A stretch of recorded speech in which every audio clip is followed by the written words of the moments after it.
This one's pretty subjective.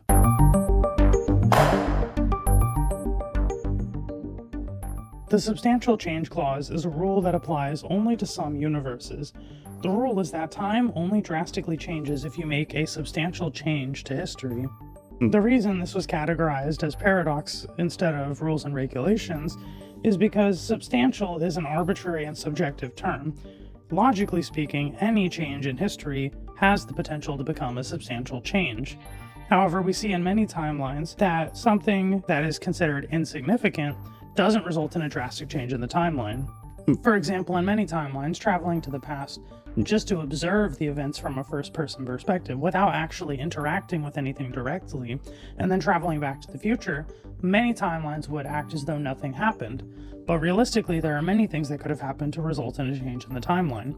For example, you could introduce bacteria or diseases into the past, which could then result in a mass disease that didn't happen originally in history, or the death of somebody who had a significant impact on history, either in the short term or the long term. And the examples can go on and on. Any little thing has the potential to become a significant change. Just you being there is a change. We've found two main things that seem to be the reason that this occurs in various timeline models. The first thing we have found is that there seems to be a system of anchor points throughout a timeline that operates under the substantial change clause.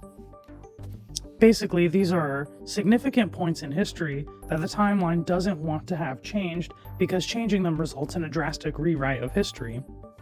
There are three main results.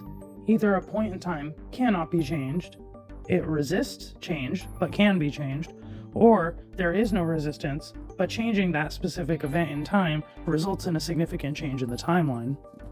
The second thing that goes hand in hand with anchor points is the conservation of events, or you could think of it as an overarching picture. In other words, time doesn't care if little things change because the overall picture is the same. As long as the finished product of the timeline looks pretty much identical to the original, save for some minor details here and there, it doesn't really care about those changes. One issue with this is that the substantial threshold varies from timeline to timeline, anywhere from high, medium, or low. A high resistance timeline will have it be that you have to change very specific, highly significant events in history in order for there to be a dramatic rewrite. A low resistance timeline will be more likely to react to even smaller changes, such as just changing the affairs of one person's life. And medium could be anywhere in between. It's not really a set system of rules, it's more like a spectrum. Overall, timelines that follow the substantial change clause seem to follow some sort of structure where they resist a certain amount of change. It will only change if absolutely necessary.